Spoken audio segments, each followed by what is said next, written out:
নমস্কার সকলকে, Mithu's kitchen official চ্যানেলে আপনাদের সকলকে স্বাগত জানাই। আশা করি আপনারা যেখান থেকে আমার এই ভিডিওটি দেখছেন আপনারা সকলে ভালো আছেন এবং সুস্থ আছেন। আজকে আপনাদের সাথে শেয়ার করে নেব মুচমুচে কুমড়ো পাতার পুর ভরা পকোড়ার রেসিপি। তাহলে চলুন রেসিপিটি শুরু করা যাক। তার জন্য প্রথমেই কড়াইয়ের মধ্যে এখানে আমি সাদা তেল বেশ খানিকটা পরিমাণ গরম করে নিয়েছি। যেহেতু পুরটা আগে তৈরি করে নেব, মানে স্টাফিংসটা, সেই জন্য এখানে তেলটাকে গরম করে নিয়েছি ভালো করে। তেলটা ভালো করে গরম হয়ে আসলে এর মধ্যে দিয়েছি একটা বড় সাইজের কোচানো পেঁয়াজ এবং 4 থেকে 5টা কোচানো কাঁচা লঙ্কা। পেঁয়াজ এবং কাঁচা লঙ্কাটা খুব ভালো করে ভেজে নিতে হবে। ঝালটা যে যেমন খেতে পছন্দ করেন সেই মতো কিন্তু এখানে কাঁচা লঙ্কাটা ব্যবহার করবেন। পেঁয়াজ এবং কাঁচা লঙ্কাটা যখন মোটামুটি ভালো মতো ভাজা হয়ে যাবে তখন আমরা এর মধ্যে দিয়ে দেব ওই বড় চামচের 1 চামচের মতো আদা রসুনের পেস্ট।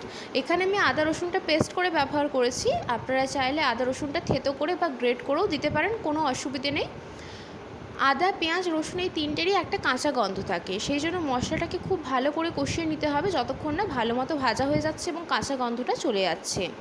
মশলাটা মোটামুটি আমাদের এখানে কষানো কমপ্লিট হয়ে গিয়েছে, সেই জন্য এখানে আমি এরপরে দিয়ে দিচ্ছি পরিমাণ মতো নুন, সামান্য পরিমাণ দিয়েছি ধনের গুঁড়ো, সামান্য পরিমাণ দিয়েছি হলুদের গুঁড়ো, সুন্দর একটা কালারের জন্য এর মধ্যে দিয়েছি বেশ খানিকটা পরিমাণ কাশ্মীরি লঙ্কার গুঁড়ো।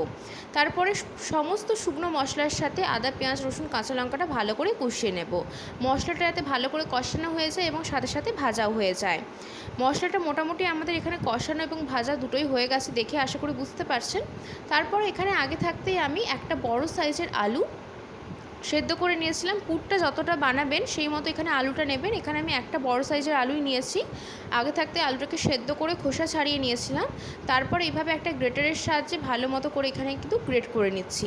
আপনারা চাইলে ম্যাশেরও ব্যবহার করতে পারেন কিংবা হাতের সাহায্যে ছোটো ছোটো করে টুকরো করে ভেঙে দিতে পারেন, তবে গ্রেটারের সাহায্যে গ্রেট করলে কী হয়, কোনোভাবে দলা ভাব থাকে না। সেই জন্য এখানে আমি আলুটাকে এইভাবে সুন্দর করে গ্রেটারের সাহায্যে গ্রেট করে নিচ্ছি যাতে করে আলুর মধ্যে কোনো দলাভাব না থাকে এবং পুরটা তৈরি করতেও অসুবিধা হয় এবং আমরা যখন পুরটাকে কুমড়ো পাতার মধ্যে ভরবো তখনও আমাদের সুবিধা হয়। আলুটা খুব সুন্দর করে কিন্তু গ্রেট করা হয়ে গিয়েছে। এরপরে পুরটা করতে বেশি সময় লাগবে না, যেহেতু মশলা আমাদের সমস্ত কিছুই ভাজাই রয়েছে আগে থাকতে। সেই জন্য এখানে আমি খুব সুন্দর করে কিন্তু মশলাটাকে একবার কষিয়ে নিচ্ছি আলুর সাথে, তাতে করে ফ্লেভারটা খুব ভালো মতো আসে এবং পুরটা খুব সুন্দর লাগে খেতে। এই পুরটা দিয়ে কিন্তু যে কোনো আপনারা চপ করতে পারেন, আলুর চপ বা যে কোনো রেসিপি করতে পারেন, ভীষণ টেস্টি হয় খেতে, খুব সুন্দর লাগে। আর এই কুমড়ো পাতার মুচমুচে পুর ভরা বড়াগুলো কিন্তু গরম ভাতের সাথে অনবদ্য লাগে। সন্ধ্যেতে মুখরোচক স্ন্যাক্স হিসেবেও খেতে পারেন, তবে গরম ভাতের সাথে খেতে কিন্তু ভীষণ ভালো লাগে। পুরটা মোটামুটি কিন্তু আমাদের এখানে কষানো হয়ে গেছে আলুর সাথে মশলাটা। আলুটা যেহেতু সেদ্ধ করাই রয়েছে, বেশি কিন্তু ভাজবার যে প্রয়োজন আছে তেমনটা না। তারপরে লাস্টে এর মধ্যে দিয়ে দিয়েছি বেশ খানিকটা পরিমাণ কোচানো ধনেপাতা। ধনেপাতাটা দেওয়ার পরে খুব সুন্দর করে কিন্তু আরও একবার মিশিয়ে দিচ্ছি। আপনারা চাইলে ধনেপাতা কিংবা কারি পাতা যে কোনো একটা দিতে পারেন, টেস্টটা খুব ভালো আসে এতে করে। দেওয়ার পরে খুব সুন্দর করে মিশিয়ে দিয়েছি আমি এখানে। পুরটা কিন্তু একদম রেডি হয়ে গেছে, কড়াইয়ের গা ছেড়ে দিয়েছে, দেখেই বুঝতে পারছেন। আর কিন্তু বেশি পুরটাকে তৈরি করার প্রয়োজন নেই, একদম রেডি পুর। সেই জন্য পুরটাকে আমি এখানে একটা সাইডে রেখে দেবো। পুরটা আগে তৈরি করে নিলাম যাতে করে পুরটা খুব ভালো মতো ঠান্ডা হয়ে যায়, তাতে করে আমাদের এখানে পাতাগুলোর পাকোড়াগুলো করতে সুবিধা হবে। পুরটা একটা সাইডে আমি তুলে এখানে একটা সাইডে রেখে দেবো যাতে করে পুরটা খুব সুন্দর মতো ঠান্ডা হয়ে যায়। তারপর এখানে আমি নিয়েছি অনেকগুলো কুমড়ো পাতা। কুমড়ো পাতাগুলো এখানে আমি একটু কচি নিয়েছি, মানে নরম পাতা নিয়েছি, যাতে করে আমাদের এগুলো করতে ভালো হয় এবং খেতে ভালো লাগবে। তারপর এখানে কুমড়ো পাতাগুলোকে আমি কড়াইয়ের মধ্যে আগে থাকতে ফুটন্ত গরম জল করে নিয়েছিলাম। গ্যাসের ফ্লেমটা বন্ধ করে কুমড়ো পাতাগুলোকে দিয়ে 2 মিনিটের মতো আমি এখানে একটু ওলট পালট করে দিয়েছি যাতে করে পাতাগুলো একটু ভাপানো হয়ে যাবে এবং আমরা যখন পাতাগুলোকে ফোল্ড করব, মানে মুড়বো পুরটা দিয়ে, তখন করে কি হবে, পাতাগুলো কিন্তু ফেটে যাবে না। সেই ক্ষেত্রে এখানে আমি পাতাগুলোকে একটু ভাপিয়ে নিয়েছি। আপনারা চাইলে ফুটন্ত জলের মধ্যে 1 মিনিট ভাপিয়েও নিতে পারেন, কিংবা আমি এখানে জলটাকে ভালো করে ফুটিয়ে নিয়েছিলাম। তারপরে গ্যাসের ফ্লেমটা একদম অফ করে দিয়ে 2 মিনিটের মতো রেখেছিলাম, পাতাগুলো দিয়ে ওলট পালট করে নিয়েছিলাম। তাতে করে কিন্তু পাতাগুলো খুব সুন্দর করে নরম হয়ে গেছিলো।